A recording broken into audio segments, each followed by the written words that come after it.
വേദപാരംഗതനായ വിശുദ്ധ Jerome AD 345 ദാൽമേഷ്യയിലെ സ്ട്രിഡോണിൽ ജനിച്ച വിശുദ്ധ ജെറോം ക്രിസ്തീയ മഹാസാമ്രാജ്യത്തിലെ ഏറ്റവും മഹാത്മാക്കളായ വേദപണ്ഡിതന്മാരിൽ ഒരാളായിരുന്നു.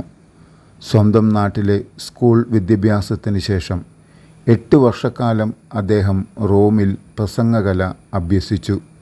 ഇതിനുശേഷം അക്വിലയിലേക്ക് മടങ്ങിവന്ന് അദ്ദേഹം അവിടെ ഒരു സന്യാസ സഭ സ്ഥാപിച്ചു. 3 വർഷത്തിനു ശേഷം ആ സഭ ഛിന്നഭിന്നമായപ്പോൾ അദ്ദേഹം കിഴക്കൻ നാടുകളിലേക്ക് യാത്ര തിരിച്ചു.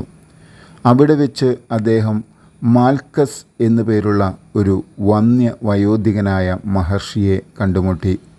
ശൂന്യമായ ഒരു നിലവറയിൽ ചാക്കുതുണികൾ ധരിച്ച് വേദഗ്രന്ഥ പഠനത്തിൽ മുഴുകി ജീവിക്കുവാൻ ഈ വിശുദ്ധന് ഉത്തേജനം നൽകിയത് ആ മഹർഷിയായിരുന്നു.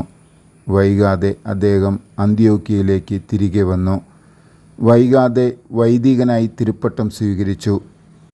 തൻ്റെ മെത്രാനുമായുള്ള കോൺസ്റ്റാന്റിനോപ്പിൾ സന്ദർശനവേളയിൽ അദ്ദേഹം വിശുദ്ധ ഗ്രിഗറി നാസിയാൻസൻ, നിസായിലെ ഗ്രിഗറി എന്നിവരെ പരിചയപ്പെട്ടു. പിന്നീട് പോപ്പ് ഡമാസസിൻ്റെ പ്രൈവറ്റ് സെക്രട്ടറിയാകാൻ AD 382 റോമിലേക്ക് പോയി. ഇവിടെ വെച്ച് അദ്ദേഹം തൻ്റെ ആത്മസുഹൃത്തുക്കളായ പൗള എന്ന ധനാഢ്യയെയും അവരുടെ മകളായ യൂസ്റ്റോച്ചിയമനെയും മാർസലയായെയും കണ്ടുമുട്ടി. ഇവിടെയും അദ്ദേഹം തൻ്റെ ശ്രേഷ്ഠമായ ജോലി ആരംഭിച്ചു. പോപ്പിൻ്റെ ജോലി ചുമതലാപത്രവുമായി സങ്കീർത്തന പുസ്തകത്തിൻ്റെയും പുതിയ നിയമത്തിൻ്റെയും ലത്തീൻ വിവർത്തനം പരിഷ്കരിക്കാൻ ആരംഭിച്ചു. അതീവ ശ്രദ്ധയോടും പാണ്ഡിത്യത്തോടും അദ്ദേഹം അത് നിർവഹിച്ചു. അവസാനം ജെറോം വിശുദ്ധ ഗ്രന്ഥം മുഴുവനായി ലത്തീനിലേക്ക് പരിഭാഷപ്പെടുത്തി. ഇന്ന് അറിയപ്പെടുന്ന ദ വൾഗേറ്റ് എന്നത് ഈ വിവർത്തനമാണ്.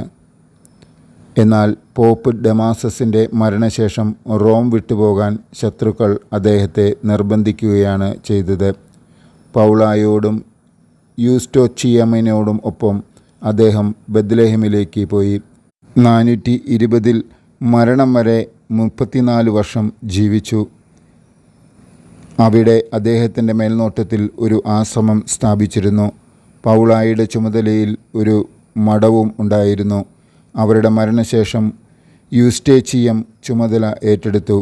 ബെത്ലഹേമിൽ വരുന്ന എണ്ണമറ്റ തീർത്ഥാടകർക്ക് വേണ്ടി അദ്ദേഹം ഒരു സത്രം സ്ഥാപിച്ചിരുന്നു. അദ്ദേഹത്തിൻ്റെ പാണ്ഡിത്യവും വാദപ്രതിവാദശേഷിയും പ്രബന്ധങ്ങളും കത്തുകളും പലപ്പോഴും രോക്ഷം ഉയർത്തുന്നവയായിരുന്നു. മനുഷ്യൻ്റെ ആത്മാവിനെ ശിരസിലാണ് പ്ലേറ്റോ ദർശിച്ചത്, ക്രിസ്തുവോ ഹൃദയത്തിലും. വിശുദ്ധൻ്റെ പ്രസിദ്ധമായ വാക്യമാണിത്.